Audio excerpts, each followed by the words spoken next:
Also today on Capitol Hill, we learn more about how Biden's henchmen were tracking their political enemies. Just last night, I received the first set of records from the department regarding Tulsi Gabbard's placement on the TSA Quiet Skies watch list. These documents confirm our suspicions. Federal air marshals surveilled the now Director of National Intelligence during domestic flights in 2024, reporting back information related to her appearance and even how many electronics she was observed using. Unfortunately, this is not an isolated case. The Director of National Intelligence, Tulsi Gabbard, is here with us for reaction. Madam Director, thank you for joining us. Now, you came on with us in August of 2024 when we first learned about this. What new can you tell us? Well, first thing, Laura, I want to go back a little bit before then because it was an interview that I did with you during the end of July that really kicked off why I was placed on this list in the first place.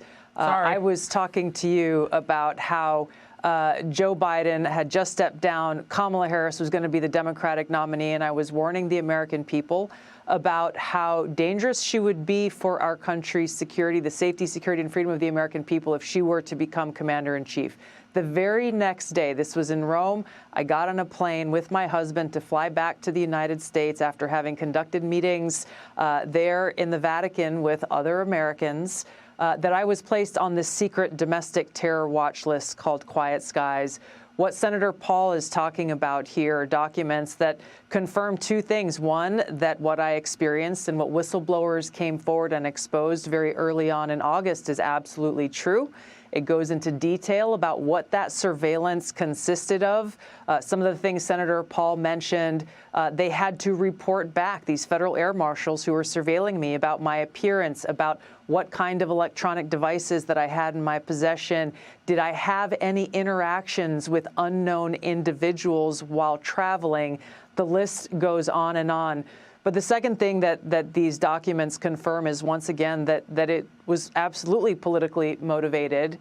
And I know this because these other Americans who were attending the same meetings that I was at the Vatican, not a single one of them, to include former Trump administration officials, not a single one of them were put on this Quiet Skies list. And the only difference was they were not on your show the day before traveling back to the United States, or any show for that matter, publicly criticizing then Vice President Kamala Harris. So they were trying to put the cone of protection around her, probably knowing that she was going to falter going forward. And this was a way to kind of make you step back from that when they were trying to intimidate you? I think they were trying to intimidate me, but also they were trying to really create this chilling effect, probably knowing that I wouldn't stay silent about it and send a message out to people that if you go and criticize then Vice President Kamala Harris, who is now going to be the Democratic nominee for president, you too would face the consequences. And I am not the only person, by the way, under this Quiet Skies domestic terror watch and surveillance program that was targeted for political reasons.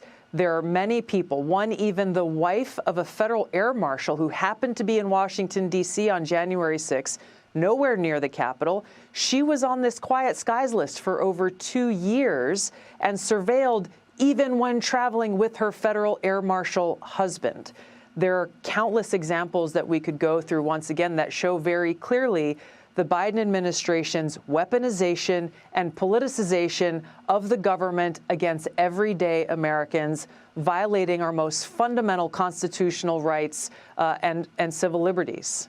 Well, starting with the 2016 Trump campaign, the fraud of that, all the way through the fraud of Hunter Biden and the laptop, and the fraud of the border, and the fraud of every other policy, Afghanistan, that they lied about. But on this issue of the open skies, Quiet Skies list, is there a reason that that list should exist at all at this point? Since it's, no, it's not. This program has been going on for nearly 2 decades, and they have not. This Quiet Skies program that the TSA under the Department of Homeland Security has tasked to federal air marshals to execute, not a single terrorist has been caught.